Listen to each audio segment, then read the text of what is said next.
ತಮ್ಮ ಅಪಪ್ರಚಾರಕ್ಕೋಸ್ಕರ, ತಮ್ಮ ಪ್ರಚಾರದ ಗೀಳ್ಗೋಸ್ಕರ, ಸೇಡಿನ ರಾಜಕಾರಣಕ್ಕೋಸ್ಕರ ಸಾಮಾನ್ಯ ಜನ ತೆರಿಗೆ ಕಾಂಗ್ರೆಸ್ ಪಕ್ಷದವ್ರು ಕೊಡ್ಲಿ. ಹಿರಿಯ ಸದಸ್ಯರಿದ್ದೀರಿ, ಸರ್ ಯಾವ ಡಿಪಾರ್ಟ್ಮೆಂಟ್ ಹಾಕೊಡೋದು ಒಂದು ಗ್ರಾಮೀಣ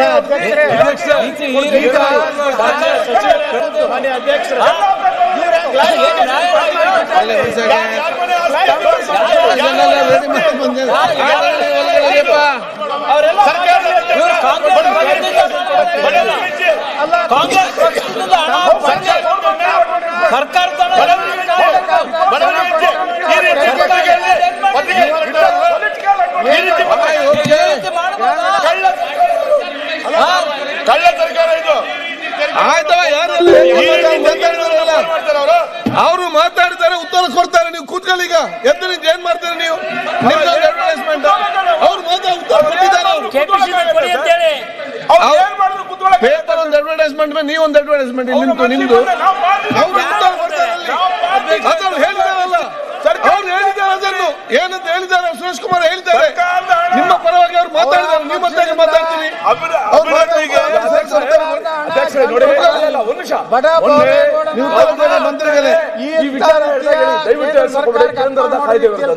ಇಲ್ಲಿ ಮೇಲ್ಗಡೆ ಕರ್ನಾಟಕ ಸರ್ಕಾರದ ಎಂಬ್ಲೆಮ್ ಹಾಕಿ ಅಡ್ವರ್ಟೈಸ್ಮೆಂಟ್ ಗ್ರಾಮೀಣ ಪ್ರಕಟಣೆ, ಗ್ರಾಮೀಣಾಭಿವೃದ್ಧಿ ಮತ್ತು ಪಂಚಾಯತ್ ಎಲ್ಲಿ ಯಾವ ಮಟ್ಟ ಹೋಗ್ತಾ ಇದೆ? ಮಂತ್ರಿಗಳೇ, ಯಾರ ಪುನ್ ದುಡ್ಡು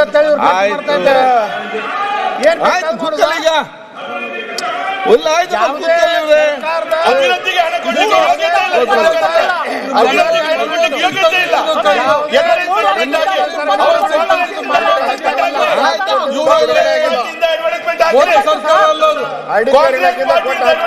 ಬಿಡುಗಡೆ ಆಗಿಲ್ಲ. ನೀವೆಂತ ಅಡ್ವರ್ಟೈಸ್ಮೆಂಟ್? ಕಾಂಗ್ರೆಸ್ ಬರುತ್ತೆ. ಕಾಂಗ್ರೆಸ್ ಪಾರ್ಟಿಯಿಂದ ಬೇಕಾದ್ರೆ ಬೇಡವಾ? ಅಧ್ಯಕ್ಷರೇ, ಅಲ್ಲ ಅಧ್ಯಕ್ಷರೇ, ಇದು ಕೇಂದ್ರ ಮತ್ತೆ ರಾಜ್ಯದ ಎರಡೂ ಪಾಲಿದೆ. ಈಗ ಕೇಂದ್ರ ಸರ್ಕಾರದ ಬಗ್ಗೆ ಈಗ ಅವೇಳನೆ ತಂದಿರ್ತಕ್ಕಂಥ ಒಂದು ಇದನ್ನ ಇವರು ಅವೇಳನ ಮಾಡಿ ಇವರು ಎಲ್ಲ ಪ್ರಕಟಣೆ ಕೊಡ್ತಾರೆ ಅಂದ್ರೆ ಇವ್ರಿಗೆ ಯಾವ ತರ ಮಾಹಿತಿನ ಸಂದೇಶನ ರಾಜ್ಯಕ್ಕೆ ರಾಷ್ಟ್ರಕ್ಕೆ ಕೊಡ್ತಾ ಇದಾರೆ ಅಂತಕ್ಕಂಥದ್ದು ಇಲಾಖೆ ಇಲ್ಲ. ಅವ್ರ ಪಕ್ಷದ ವತಿಯಿಂದ ಕೊಟ್ಟಿದ್ರೆ ನಮ್ಗೇನ್ ಸಂಶಯ ಇದಿಲ್ಲ. ಅವರು ಇಲಾಖೆನಲ್ಲಿ ಹೆಂಗ್ ಇದನ್ನ ತರ್ಲಿಕ್ಕೆ ಸಾಧ್ಯ? ದಯಮಾಡಿ ವಾಪಸ್ ತಗೋಬೇಕು. ಸರ್ಕಾರದ ಅನುದಾನ ಇದನ್ನ ತೆರಿಗೆ ಹಣನ ಈ ತರ ಎಲ್ಲ ಲೂಟಿ ಮಾಡಬಾರ್ದು ಅಂತ ಇಲಾಖೆ. ಅಧ್ಯಕ್ಷರೇ, ಒಂದ್ ನಿಮಿಷ. ಈಗ ಕೇಂದ್ರ ಸರ್ಕಾರದ ವಿರುದ್ಧ ರಾಜ್ಯ ಸರ್ಕಾರದ ಹಣ ದುರುಪಯೋಗ ಮಾಡಿಕೊಂಡು ಈ ರೀತಿ ಅಪಪ್ರಚಾರ ಮಾಡಿದ್ರೆ ಕೇಂದ್ರ ಮತ್ತು ರಾಜ್ಯದ ಒಂದು ಒಳ್ಳೆ ಬಾಂಧವ್ಯ ಹೆಂಗೆ ಉಳಿಲಿಕ್ಕೆ ಸಾಧ್ಯ ಇದೆ? ಇವ್ರದ್ದು ಏನಾರ ಟೀಕೆ ಮಾಡೋದಿದ್ರೆ ತಮ್ಮ ಪಕ್ಷದಿಂದ ಕೊಡ್ಲಿ ಬಿಟ್ಟು, ಇವತ್ತೇನು ಸರ್ಕಾರದಿಂದ ಇವತ್ತೇನು ಅಡ್ವರ್ಟೈಸ್ಮೆಂಟ್ ಕೊಟ್ಟಿದ್ರೆ ಗ್ರಾಮೀಣಾಭಿವೃದ್ಧಿಯಿಂದ ಆ ಹಣ ಪಾರ್ಟಿಯವರು ಕೊಟ್ಟು ಅದನ್ನ ವಾಪಸ್ ಕೇಂದ್ರ ಏನು ರಾಜ್ಯ ಸರ್ಕಾರ ಪಕ್ಕಕ್ಕೆ ತುಂಬ್ಕೋಬೇಕು. ಇಲ್ಲಾಂದ್ರೆ ಗ್ರಾಮೀಣಾಭಿವೃದ್ಧಿ ಸಚಿವರು ಇದಕ್ಕೆ ಜವಾಬ್ದಾರಿ ಏನು ಅಂತದನ್ನ ತಾವು ಅವ್ರಿಗೆ ನಿರ್ದೇಶನ ಕೊಡ್ಬೇಕಂತ ನಾವು ವಿನಂತಿ ಮಾಡ್ಕೋತೀನಿ. ಮಾನ್ಯ ಅಧ್ಯಕ್ಷ, ನಾವು ಒಂದು ಒಕ್ಕೂಟದ ವ್ಯವಸ್ಥೆನಲ್ಲಿ ನಂಬಿಕೆ ಇಟ್ಟು ಕೆಲಸ ಮಾಡ್ತಾ ಇರೋಂಥವ್ರು. ಒಂದ್ ನಿಮಿಷ ಸರ್, ನೀವು ಮುಗಿಸಿ. ಇವಾಗ ಒಕ್ಕೂಟದ ವ್ಯವಸ್ಥೆ ನಂಬಿಕೆ ಇದೆ. ನಮ್ಗೆ ಕೊಡ್ಬೇಕಾಗ ಹಣ ಕೊಡೋದಿಲ್ಲ, ನಮ್ಗೆ ಸುಪ್ರೀಂ ಕೋರ್ಟಿನ ಹಣ ತರಬೇಕಾಗ್ತದೆ. ಅವಾಗ ಒಕ್ಕೂಟದ ವ್ಯವಸ್ಥೆ ಜ್ಞಾಪಕ ಆಗೋದಿಲ್ಲ, ಕರ್ನಾಟಕಕ್ಕೆ ಅನ್ಯಾಯ ಆಗ್ತದೆ. ಅವಾಗ ಏನ್ ಮಾತಾಡೋದಿಲ್ಲ. ಈಗ ಸಡನ್ ಆಗಿ ಒಕ್ಕೂಟದ ವ್ಯವಸ್ಥೆ ಬಗ್ಗೆ ಬಹಳ ದೊಡ್ಡ ಭಾಷಣ ಸುನೀಲ್ ಅವ್ರು ಮಾಡ್ತಾವ್ರೆ. ಸರಿ, ಬಹಳ ಸಂತೋಷ sir. Very good, very good.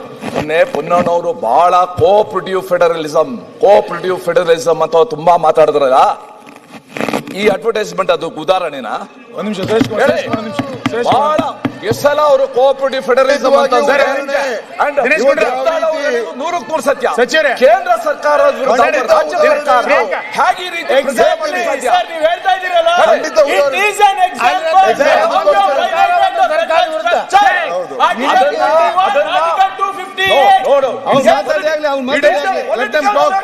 ಮಾತಾಡಾಗ್ಲೇ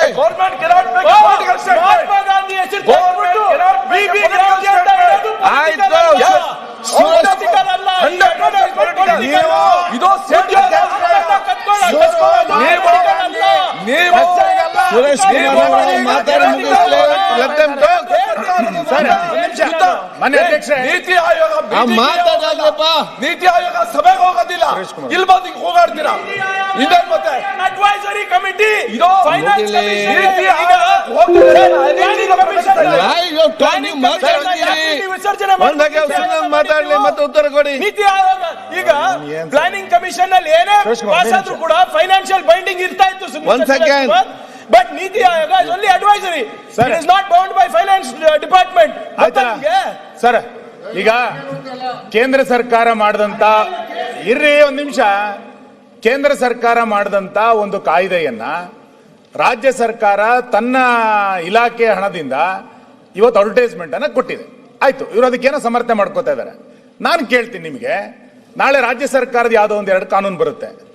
ನಮ್ಮದೇ ಬೆಂಬಲಿತ ಗ್ರಾಮ ಪಂಚಾಯಿತಿಗಳಿದೆ, ನಮ್ಮ ಗ್ರಾಮ ಪಂಚಾಯಿತಿಯ ಜಿಲ್ಲಾ ಪಂಚಾಯಿತಿಗಳು, ನಗರಸಭೆಗಳಿದೆ. ನಾವಲ್ಲಿ ರಾಜ್ಯ ಸರ್ಕಾರದ ಈ ಕಾಯ್ದೆಯನ್ನು ಒಪ್ಕೊಳ್ಳಲ್ಲ ಅಂತೇಳಿ ಗ್ರಾಮ ಪಂಚಾಯಿತಿಗಳು, ನಗರಸಭೆಗಳು ಅಡ್ವರ್ಟೈಸ್ಮೆಂಟ್ ಹಾಕ್ಲಿಕ್ಕೆ ನಾವು ಅನುಮತಿ ಕೊಡ್ತೀರಾ?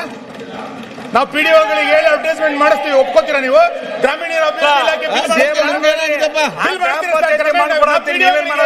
ನಮ್ಮ ಗ್ರಾಮ ಪಂಚಾಯಿತಿಗಳಲ್ಲಿ ಯಾವ್ದೋ ರಾಜ್ಯ ಸರ್ಕಾರದ ಯೋಜನೆಗೆ ನಮ್ದು ವಿರೋಧ ಇದೆ ಅಂತೇಳಿ ನಮ್ಮ ನಗರಸಭೆ ಅಡ್ವರ್ಟೈಸ್ಮೆಂಟ್ ಮಾಡ್ಲಿಕ್ಕೆ ನಿಮ್ ಪಿಡಿಒ, ನಿಮ್ಮ ಆಯುಕ್ತರು ಒಪ್ತಾರ? ಒಕ್ಕೂಟದ ವ್ಯವಸ್ಥೆ ಅಂದಾಗ ಒಂದಕ್ಕೊಂದು ಲಿಂಕ್ ಇದು. ನೀವು ರಾಜ್ಯ ಸರ್ಕಾರದ ಕಾನೂನನ್ನ ಹೆಂಗೆ ಪುರಸಭೆ ಗ್ರಾಮ ಪಂಚಾಯಿತಿಗಳನ್ನ ಒಪ್ಕೊಳ್ಳುತ್ತೋ, ಕೇಂದ್ರ ಸರ್ಕಾರದ ಕಾನೂನನ್ನು ಒಪ್ಕೋಬೇಕು. ನಿಮ್ ಪಾರ್ಟಿ ಸರ್ಕಾರ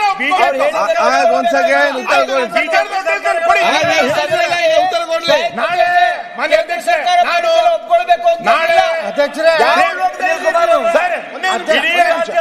ನಾಳೆ ನೀವು ಗ್ರಾಮೀಣಾಭಿವೃದ್ಧಿ ಇಲಾಖೆಯಿಂದ ಇದನ್ನ ಅಡ್ವರ್ಟೈಸ್ಮೆಂಟ್ ಕೊಟ್ಟಿದ್ದೀರಾ?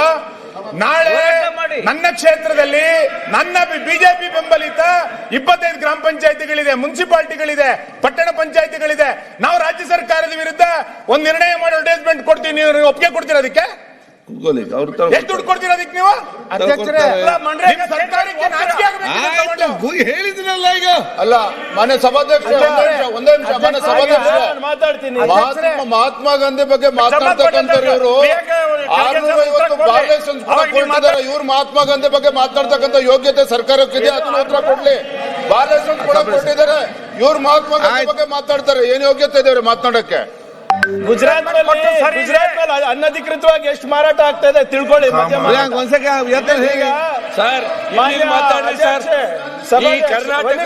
ಕರ್ನಾಟಕದ ಮಾತಾಡಿದೆ, ಕರ್ನಾಟಕದ ಮಾತಾಡಿ ಸರ್. ಅಧ್ಯಕ್ಷರೇ, ನಕಲಿ ಗಾಂಧಿಗೆ ಗೌರವ ಕೊಡುವ ಸಲುವಾಗಿ ಈ ಒಂದು ಮನ್ರೇಗಾವನ್ನ ಎಬ್ಬಿಸ್ತಾ ಇದ್ದಾರೆ. ಇವತ್ತು ಗಾಂಧಿ ಬಗ್ಗೆ ಗೌರವ ಇಲ್ಲ, ಗಾಂಧಿನೇ ದಿನಾಲು ಕೊಲೆ ಮಾಡ್ತಾ ಇದ್ದಾರೆ. ಆದ್ರೆ ಈ ದೇಶದಲ್ಲಿ ನಕಲಿ ಸುನೀಲ್ ಕುಮಾರ್ ಅವರು ಪಡಿಸಲಿಕ್ಕೆ ಕೆಲಸ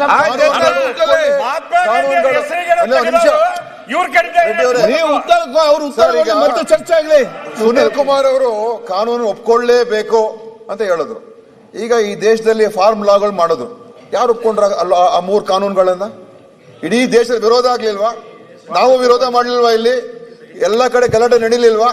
ಕೇಂದ್ರ ಸರ್ಕಾರ ವಾಪಸ್ ತಗೊಳ್ಳಿಲ್ವಾ? ನೋಡ್ರಿ, ವ್ಯವಸ್ಥೆಯಲ್ಲಿ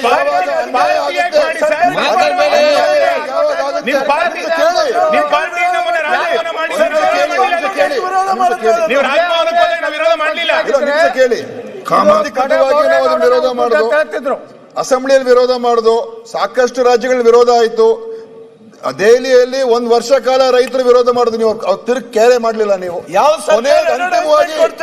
ಅಂತಿಮವಾಗಿ ಸರ್ಕಾರ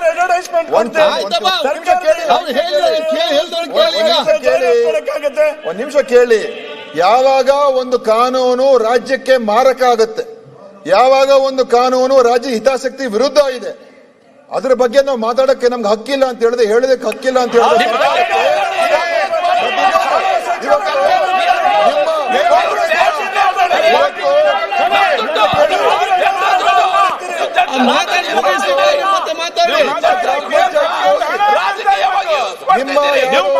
ನಿಮ್ಮ ಆಡಳಿತದ ಗ್ರಾಮ ಪಂಚಾಯತ್ ಸಭಾಧ್ಯಕ್ಷರೇ, ಅವರ ಆಡಳಿತದ ಗ್ರಾಮ ಪಂಚಾಯತಿಗೆ ಅವ್ರು ಹೋಗ್ಲಿ, ಅವ್ರಿಗೆ ಅಲ್ಲಿ ಹೋಗಿ ಹೇಳಿ. ಕೇಂದ್ರ ಸರ್ಕಾರ ನಿಮಿಷ ಕೇಳಿ, ಶೆಟ್ಟಿ ಅವರೇ ನಿಮಿಷ ಕೇಳಿ. ಅಲ್ಲ, ಈಗ ಸುನಿಲ್ ಅವ್ರು ಹೇಳಿದಾಗೆ ಅವರ ಗ್ರಾಮ ಪಂಚಾಯತಿಗೆ ಹೋಗ್ಲಿ, ಅಲ್ಲಿ ಹೋಗ್ಬಿಟ್ಟು ನೋಡಿ, ಹಿಂದೆ ಕೇಂದ್ರ ಸರ್ಕಾರ 100% ದುಡ್ಡು ಕೊಡ್ತಾ ಇತ್ತು. ಈಗ ಕೇಂದ್ರ ಸರ್ಕಾರ 60% ಮಾತ್ರ ಕೊಡ್ತೀವಿ ಅಂತ ಹೇಳಿದರೆ ಇದರ ಪರವಾಗಿ ನಾವು ನಿಲ್ಲಬೇಕು ಅಂತ ಅವ್ರು ಹೋಗಿ ಹೇಳಿ ಮನೆ ಆಯ್ತು ಹೇಳ್ತೀವಿ. 100 ದಿವಸ 125 ದಿವಸ ಮಾಡಿದ್ದಾರೆ.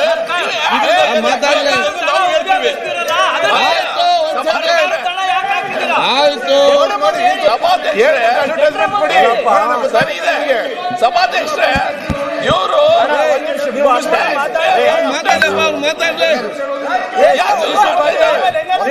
ಮಾತಾಡಿ ನಾವು ನಾವು ಈ ಕಾರ್ಯಕ್ರಮದ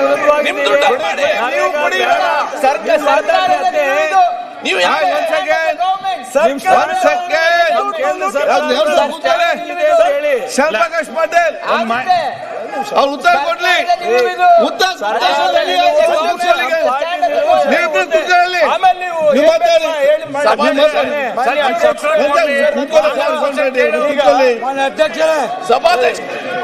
sir Shyamaprakash Patil sir you can dictate terms to the government. ಈಗ ಸರ್ ಉತ್ತರ ಕೊಡ್ಲಿ. ಪ್ರಶ್ನೆ ಇರೋದು ಒಕ್ಕೂಟದ ವ್ಯವಸ್ಥೆದು ವೈಲೇಷನ್ ಆಗಿದೆ.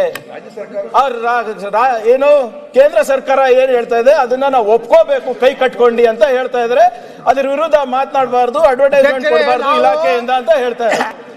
ಈಗ ಸುನಿಲ್ ಅವ್ರು ಮಾತನಾಡಬೇಕಾದ್ರೆ ಕೇಳಿದ್ರು ಡೈರೆಕ್ಷನ್ಸ್ ಇಶ್ಯೂ ಮಾಡ್ಲಿಕ್ಕೆ ಆಗೋದಿಲ್ಲ. ಕೇಂದ್ರ ಸರ್ಕಾರದಿಂದ panchayat raj act is very tight. We can only advise. ಅವರು ಇಷ್ಟ ಇದ್ರೆ ಪಂಚಾಯತ್ ನಲ್ಲಿ ಇಟ್ಕೊಂಡು ಮಾಡ್ತಾರೆ, ಇಲ್ಲ ಅಂದ್ರೆ ಬಿಡ್ತಾರೆ. ಆಮೇಲೆ ಪಂಚಾಯತ್ ಹಣ ಖರ್ಚು ಮಾಡಬೇಕು ಅಂದ್ಬಿಟ್ಟು ಅವ್ರದ್ದಾದಂತ ಮಾನದಂಡ ಇದೆ. ನಂಬರ್ 1. ನಂಬರ್ 2, ಈಗ ತಾವು ಹೇಳಿದ್ರಿ ಕೇಂದ್ರ ಸರ್ಕಾರ ಇದು ಒಂದು ಕ್ರಾಂತಿಕಾರಿ ಕಾಯ್ದೆ ತಂದಿದೆ, ಅನುಷ್ಠಾನ ತರಬೇಕು ಅಂತ. What does article 258 say sir? ಬಹಳ ಸ್ಪಷ್ಟವಾಗಿ ಆರ್ಟಿಕಲ್ 258 ಏನ್ ಹೇಳ್ತದೆ ಅಂದ್ರೆ, ಕೇಂದ್ರ ಪುರಸ್ಕೃತ ಯೋಜನೆಯನ್ನ ನೀವು ರಾಜ್ಯ ಸರ್ಕಾರದ ಮೇಲೆ ಮ್ಯಾಂಡೇಟ್ ಮಾಡ್ತಾ ಇದ್ದಾಗ ನೀವು ಫೈನಾನ್ಷಿಯಲ್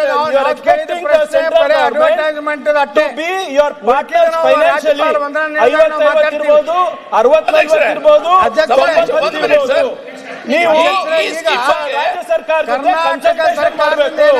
ಅಕಸ್ಮಾತ್ ರಾಜ್ಯ ಸರ್ಕಾರ ಅದನ್ನ ತಿರಸ್ಕಾರ ಮಾಡಿದ್ರೆ ಚೀಫ್ ಜಸ್ಟಿಸ್ ಆಫ್ ಇಂಡಿಯಾ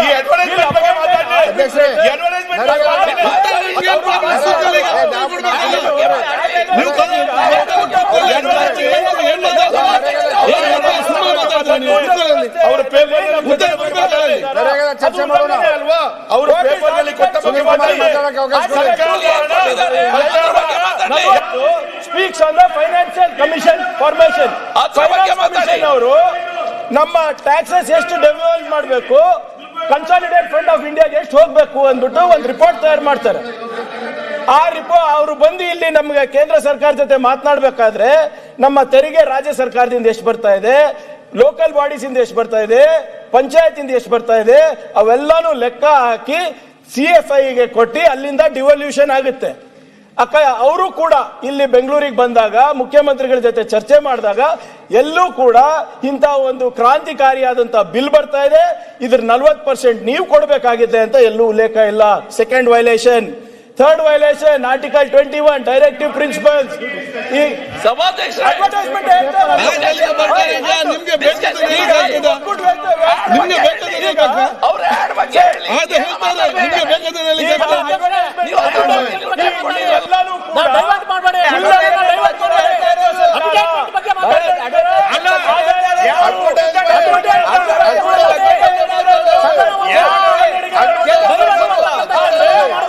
ಕಾನೂನನ್ನ ಜಾರಿಗೆ ತರಬೇಕಾದ್ರೆ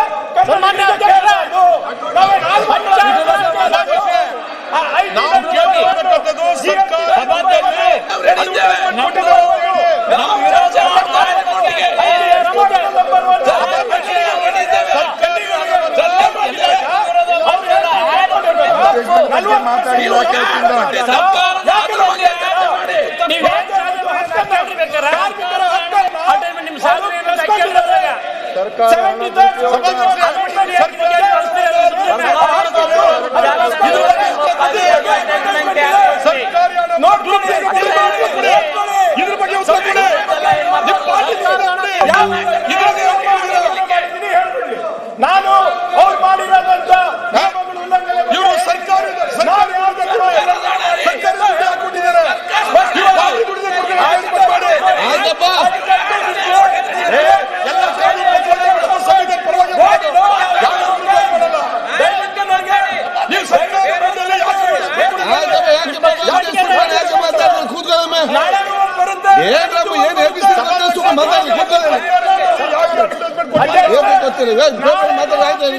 ನಾಡಿದ್ದು ಹಾಕ್ತೀನಿ, ಡೆಲ್ಲಿ ಪೇಪರ್ನಲ್ಲೂ ಹಾಕ್ತೀನಿ. ಅದು ನನ್ನ ಹಕ್ಕು. ನಮ್ಮ ತೆರಿಗೆ ನಮ್ಮ ಜನರಿಗೆ ಮೋಸ ಆಗ್ತಾ ಇದೆ. ಕನ್ನಡಿಗರಿಗೆ ಬೆವರು ಬೇಕು, ಅವರ ತೆರಿಗೆ ಬೇಕು, ಅವ್ರ ಸಾಮರ್ಥ್ಯ ಬೇಕು. ಆದ್ರೆ ಮಾಡಿದೆಲ್ಲ ನಾವು ಕೇಳ್ಕೊಂಡಿರ್ಬೇಕು. ಸಭಾಧ್ಯಕ್ಷರೇ, ಅವ್ರು ಉತ್ತರ ಕೊಟ್ಟಿದ್ದಾರೆ, ನಾಳೆ ಕೂಡ ಆಗ್ತಾರೆ ಅಂತ ಹೇಳಿ ಯಾಕೆ ರೆಸಲ್ಯೂಷನ್ ಪಾಸ್ ಮಾಡಿಸಿ ನೋಡಿ ಚೆನ್ನಾಗಿದೆ ಅಂತ ಮಾಡಿಸಿ ಒಂದು ರೆಸಲ್ಯೂಷನ್ ಪಾಸ್ ಮಾಡಿಸಿ. ಈಗ ಅಧ್ಯಕ್ಷರೇ, ಯಾವ ಕಾನೂನನ್ನ ಉಲ್ಲಂಘನೆ ಮಾಡಿದೀನಿ ಅಂತ ಹೇಳ್ಬಿಡ್ಲಿ. ನಾನು ಹೇಳ್ದಂಗೆ ಅವ್ರು ಹೇಳ್ಬಿಡ್ಲಿ. NITI Aayog, central commission, finance commission ಆಗೋದಿಲ್ಲ. ಈಗ ಕಾನೂನು ಈಗ ಯಾವ ಕಾನೂನು ಉಲ್ಲಂಘನೆ ಅಲ್ಲ. ಇಟ್ಸ್ ಕ್ವಶನ್ ಆಫ್ ನಾನು ಆಳುವ ಪಕ್ಷ ಬೇರೆ, ಸರ್ಕಾರ ಬೇರೆ. ದಯವಿಟ್ಟು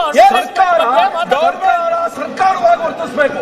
ಸರ್ಕಾರ ಆಳುವ ಪಕ್ಷ ಕೇವಲ ರಾಜಕೀಯ ಉದ್ದೇಶಕ್ಕೋಸ್ಕರ ಇಲಾಖೆ ಮುಖಾಂತರ ಜಾಹೀರಾತು ಕೊಡೋದಿದೆಯಾ?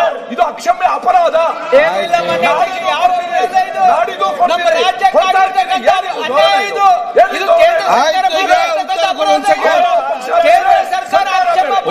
ಕೂತ್ಕೊಳ್ಳೀಗ ಶ್ಯಾಮಪ್ರಕಾಶ್ ಪಾಟೀಲ್, ಸಾರ್ವಜನಿಕ ಹಣವನ್ನ ಇವರು ವೈಯಕ್ತಿಕ ಉಪಯೋಗ ಮಾಡ್ತಾರೆ. ಸನ್ಮಾನ್ಯ ಅಧ್ಯಕ್ಷರೇ, ರಾಜ್ಯ ಸರ್ಕಾರ ಕೊಡ್ತಾ ಖರ್ಗೆ ಅವರೇ, ಇರೋದು ನಿಮ್ಗೆ ಕನ್ನಡ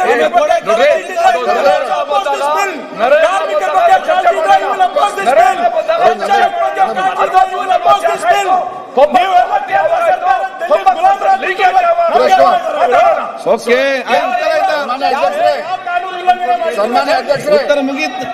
ಯಾವ ಕಾನೂನು ಸನ್ಮಾನ್ಯ ಅಧ್ಯಕ್ಷರೇ, ಸನ್ಮಾನ್ಯ ಅಧ್ಯಕ್ಷರೇ, ನಮ್ ಕಡೆ ನೋಡ್ರಿ, ಕೇಂದ್ರ ಸರ್ಕಾರದ ಕನ್ನಡಿ ಆಗಿದೆ. ಅದಕ್ಕೆ ಇವರಿಗೆ ಉತ್ತರ ಕೊಡಕ್ ಯಾವ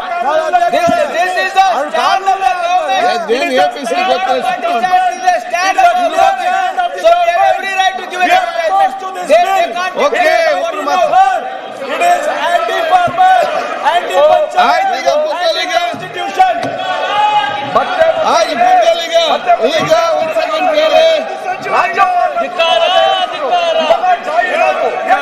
ಆಯ್ತು, ಈಗ ಏನ್ ಮಾಡ್ತೀಗ? ಏನ್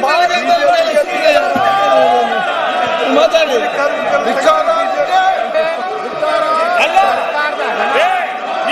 ತಮ್ಮ ಪಕ್ಷದ ಪ್ರಚಾರಕ್ಕಾಗಿ ಈಗ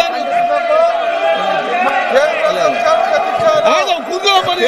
ಸರ್ಕಾರ ಏನ್ ಮಾಡ್ತೀರಿ? ಒಂದ್ ಸೆಕೆಂಡ್ ಕೂತ್ಕೊಳ್ಳಿ. ಆಯ್ತು, ಒಂದ್ ಸೆಕೆಂಡ್, ನಾಳೆ ಕೊಡ್ತೀನಿ. ಒಂದ್ ಸೆಕೆಂಡ್ ಇದ್ದಾರೀಗ ನೀವು. ಯಾವ ಕಾಲ ಸರಿ ಮಂತ್ರಿ ಅವರು ಈಗ ಕೂತ್ಕೊಳ್ಳಿ. ನಾಳೆ ಕೊಡ್ತೀನಿ. ಏನ್ ಮಾತಾಡ್ತಿಲ್ಲ ನೀವು ಮಾತಾಡಿ. ನಾಳೆ ಕೊಡ್ತೀನಿ, ನಾಳೆ